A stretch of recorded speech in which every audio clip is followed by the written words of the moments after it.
Hey, this is Rachel Cunningham, and you're listening to Joyful Love, episode 57.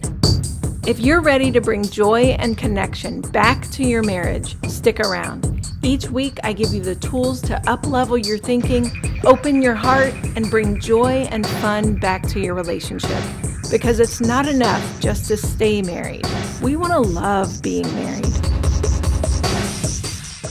So today, I woke up and I immediately started processing some of the things that I've been working on with my one-on-one clients. One of those things is self-confidence and how they show up on a day-to-day basis in themselves, in their bodies, in their, everyday life. And one of the big things that can hold us back from showing up confidently in life is when we wake up and we look in the mirror and we say, I don't like what I see. Right? Or I don't like the way I feel in these clothes. I don't like the way I feel in this body, right? So that turns into a massive amount of self-criticism throughout the day. And if you are criticizing yourself, you're not going to show up in other areas confidently. You're not going to show up in your parenting confidently. You're not going to show up in your relationship with your partner confidently. So in the last few episodes, we have talked a lot about really listening to your body and honoring it enough to ask it, what do you need for health? What do you need for energy? What do you need for me to do to genuinely physically care for you? Right? That is a big part of being comfortable in your body, is honoring it enough to care for it.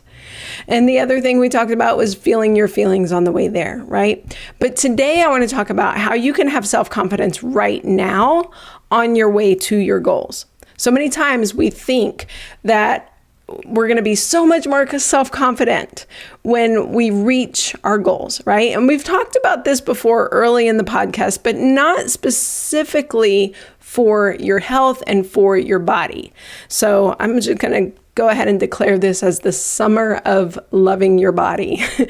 So let's talk about that now. How do you have self-confidence now when you also are holding space for those goals that you want to create for yourself? Whether it's losing weight or gaining weight or building muscles, right? Or getting more toned, or just simply gaining more energy throughout the day, right? For your body and giving it the rest it needs. There's all kinds of things that your unique body might be telling you need to make goals about.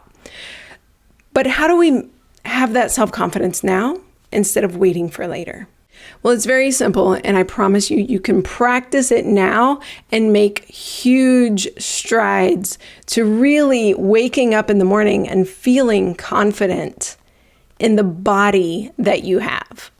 So what is self-confidence, first of all? It's the ability to have your own back as you're learning something new. It's the ability to respect yourself. It's the ability to trust yourself to process and feel your own emotions as you go through life. And to do this, you don't already need to be good at something. You don't already have to have your goals met. You simply need to practice, right? And this is actually the beauty of creating goals. Goals, when you get to your goals, you are not going to be magically happier when you reach them. Yes, there will be a sense of pride and satisfaction of saying, oh, I met that goal. I honored my commitments and I met that goal. So yes, there are those feelings that are going to come. But you're also going to be the same person with the same thoughts and feelings that you have now. So let's create the mindset that you want then, right now. Okay? So what is the first thing that you need to practice in order to build self-confidence? Number one, it's making decisions ahead of time. Making those decisions according to what your wisest self tells you when you ask her.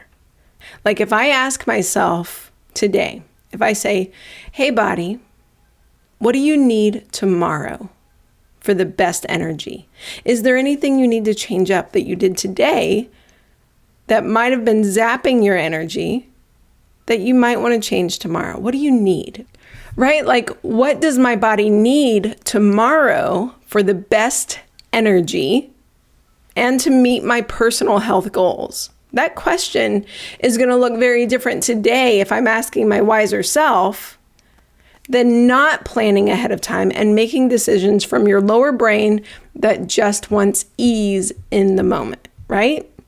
If I'm not thinking ahead of time and asking myself, hey, what do you need, body, ahead of time, then when it comes time to eating breakfast and there's a muffin on the counter and I'm hungry and it's a sugary muffin that my child made, and I'm going to reach for that muffin every time if I just listen to what I want in the moment, right? So asking yourself ahead of time, making those decisions ahead of time, and then honoring those commitments.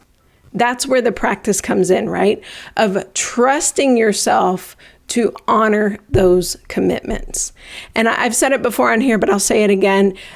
Making those commitments small enough to where you can purposefully show up every single day and retrain your brain that, hey, I'm a person that shows up for myself.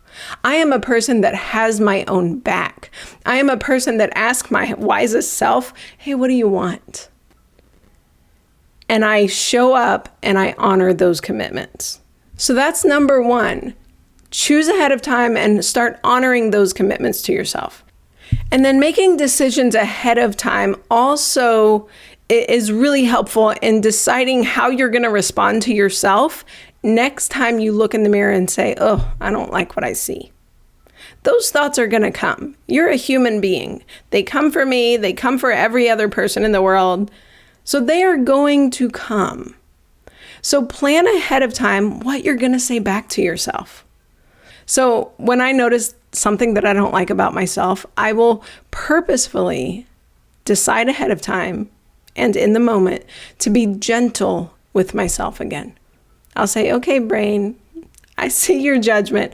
I see your criticism about me. And look at how amazing your body is too. Look at how far you've come in caring for it. Remember that you are part of this lovely world, which means that you are a lovely part of this world, right? Talk to your body like this. Remind your lower brain, hey, yes, there are these criticisms. We'll hold space for those a little bit, right? We'll notice them. We'll ask them if we need anything, right? Because sometimes it's sometimes those criticisms are on overload to get us to pay attention to our health, right? So I don't think that you have to judge yourself for having some criticisms about yourself, right? But you don't want to sit in those criticisms. You want to say, what am I here to learn from? And what am I missing? I'm missing the beauty of myself. I'm missing how I am an incredible part of this creation, right? So embrace the imperfection of your body. What if it is completely okay to have things about your body that are not perfect? What if that is part of what makes it unique and beautiful?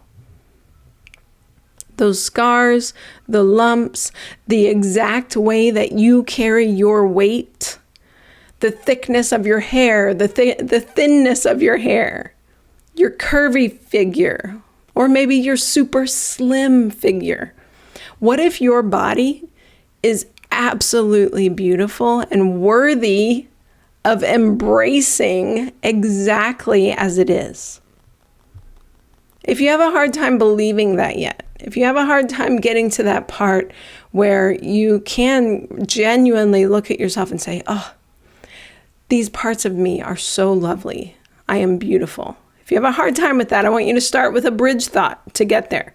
Bridge thoughts are simply neutral thoughts to have on your way to a goal thought. For your body, it might look like something like, I have a body. That's it, right? I have a body. And just be present with that. Or I have hands that work. I have eyes that see. I have a brain that thinks. I have a soul that feels. And then no matter where you are on your journey to embracing and loving and feeling confident in your body, add some gratitude in there, even if it's to the neutral thoughts, right? I'm thankful for my body. I'm thankful that my body gains and loses weight like it's supposed to. Did you hear that? It's supposed to gain and lose weight. It's normal. It's what our bodies do when we feed it, when we don't feed it. It's normal for, like, our bodies gaining weight are just doing what they are supposed to do according to what we feed them, right? So be thankful for that, right? I'm thankful that my body gains and loses weight. I'm thankful my body gets out of bed every day. I'm thankful my body gives and receives touch. Just that, right? Just that thought. I'm thankful that my body gives and receives touch can change your entire day, and it can change your relationships in a moment, right? What are some other things that we could be thankful for? I'm thankful that my body tells me when I need to rest and when I need to get up and move, right? Thank you, body, right? I notice criticisms and thank you, body. I notice judgments and thank you, body. Some of you are not only holding yourself back from achieving your goals due to a lack of self-confidence, but you're also holding yourself back from relaxing and embracing your sensuality and your confidence in your relationship.